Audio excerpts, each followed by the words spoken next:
મોરબીના વાંકાનેરમાં રહીશોએ કર્યો ચક્કાજામ। વાંકાનેરના રાતી દેવડી ગામના રહીશોએ વિરોધ કર્યો છે।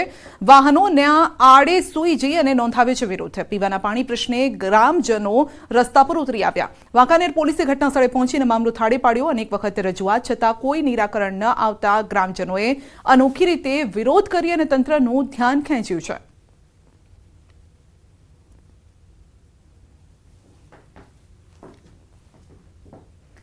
મોરબીમાં ઝપાઝપીનો વિડીયો વાયરલ થયો છે। મલ્ટીપ્લેક્સમાં લાઇટ જતી રહેતા દર્શકો ઉશ્કેરાયા હતા। સિક્યુરિટી સ્ટાફ અને દર્શકો વચ્ચે ઝપાઝપી થઈ અને આ દ્રશ્યો સર્જાયા। મલ્ટીપ્લેક્સના સિક્યુરિટી સ્ટાફ અને ફિલ્મ જોવા આવેલા વ્યક્તિઓ સાથે ઝપાઝપી થઈ હતી। આ વિડીયો વાયરલ થઈ રહ્યો છે। અંતે સિક્યુરિટી સ્ટાફ દ્વારા રિફંડ આપી દેવાતા મામલો થાળે પડ્યો છે। 2 દિવસ પહેલા આ બનાવ બન્યો હતો, જેનો વિડીયો વાયરલ થઈ રહ્યો છે।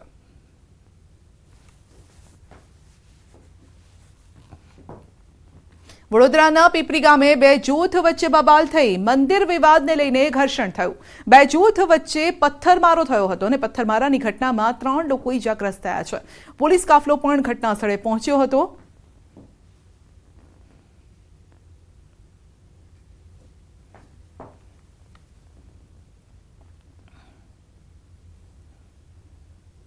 દ્વારકામાં પોલીસ દ્વારા ચેકિંગ માછીમારી કરતી બોટોનું સઘન ચેકિંગ કરાયું છે। રૂપેણ બંદર સહિતના વિસ્તારોમાં બોટનું ચેકિંગ દ્વારકા પોલીસ તેમજ એસઓજીની ટીમ દ્વારા ચેકિંગ કરાયું છે। માછીમારી કરતી બોટના રજીસ્ટ્રેશનના દસ્તાવેજોનું ચેકિંગ કરાયું અને દરિયાઈ વિસ્તારોમાં સુરક્ષાને ધ્યાને લઈ ચેકિંગ હાથ ધરાયું છે।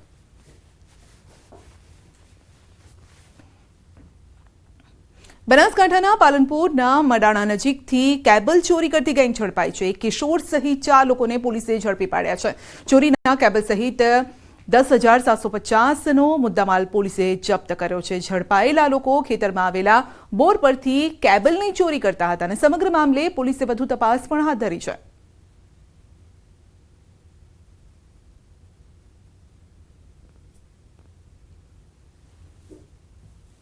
દાહોદમાં ગેંગ રેપના આરોપીને 20 વર્ષની સજા ફટકારાઈ છે। 10,000નો દંડ, 2 લાખ વળતર ચૂકવવા આદેશ અપાયો છે।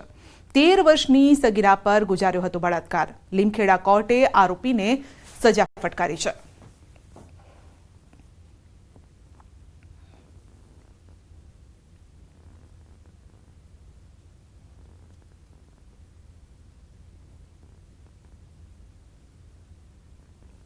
તો 10,000નો દંડ અને આ સાથે 2 લાખ રૂપિયા ચૂકવવા માટે પણ કહેવાયું છે। 13 વર્ષની સગીરા પર બળાત્કાર ગુજાર્યો હતો। લીમખેડા કોર્ટે આરોપીને સજા ફટકારી છે। તો ગેંગરેપનો આરોપી 20 વર્ષની સજા ફટકારવામાં આવી છે। બારેજામાં પતંગ કાપવા બાબતે ઝઘડો થતા જીવલેણ હુમલો થયો છે। કેટલાક લોકો પર કાર ચઢાવીને કચડવાનો શખ્સોનો પ્રયાસ છે। સમગ્ર ઘટનાના સીસીટીવી ફૂટેજ સામે આવ્યા છે અને ઘટનામાં 7 લોકોને ઈજા પહોંચી છે, જેઓને હોસ્પિટલ ખસેડાયા છે। નજીવી બાબતે થયેલા ઝઘડાએ ગંભીર સ્વરૂપ ધારણ કર્યું। પોલીસે હત્યાના પ્રયાસનો ગુનો નોંધી તપાસ હાથ ધરી છે અને રાજવીર સોલંકી, મનીષ ઠાકોર નામના શખ્સ સામે ફરિયાદ કરાઈ છે।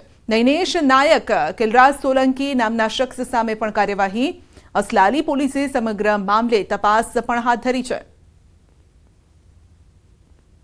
વધુ અપડેટ મેળવીશું સંવાદદાતા નવીન પાસેથી। જી નવીન, ઉત્તરાયણનો તહેવાર ઝપાઝપી, ઝઘડા, મારામારી સુધી પહોંચી ગયો છે અને તેનું જ આ ઉદાહરણ છે જોવા મળી રહ્યું છે બારેજાના દ્રશ્યો।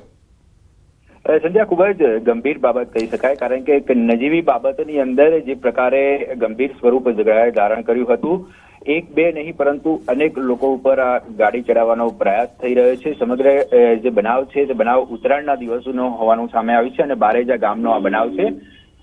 2 વખત આ જે કાર ચડાવવાનો પ્રયાસ કરવામાં આવ્યો છે કે જેમાં 7થી વધારે લોકોને ઈજા પણ પહોંચી હતી અને જે સીસીટીવી ફૂટેજ પરથી પણ સ્પષ્ટ સાબિત થઈ રહ્યું છે કે કેટલી ગંભીર ઘટના કહી શકાય। જો કે સદનસીબે કોઈ પણ પ્રકારની મોટી જાનહાનિ થઈ નથી, પરંતુ જો મોટી કોઈ જાનહાનિ થઈ હોત તો જવાબદાર પણ તે પણ એક મોટો સવાલ ઉભો થઈ રહ્યો છે। જ્યારે સમગ્ર ઘટનાની જાણ પોલીસને કરવામાં આવી હતી ત્યારે પોલીસે પણ તાત્કાલિક ઘટનાની ગંભીરતાને ધ્યાનમાં રાખી હતી અને આ સમગ્ર મામલે જે ગંભીર કલમો કહી શકાય તે અંતર્ગત ગુનો પણ દાખલ કર્યો છે। 4 વ્યક્તિઓ વિરુદ્ધમાં પોલીસ દ્વારા ગુનો દાખલ કરવામાં આવ્યો છે અને જે સીસીટીવી ફૂટેજ છે તેના આધારે હાલમાં સમગ્ર મામલે વધુ કાર્યવાહી કરવામાં આવી રહી છે. જી ઋત્વિજ, આપનો આભાર. બુલેટિનમાં અત્યારે બસ આટલું જ. રજા આપશો. નમસ્કાર.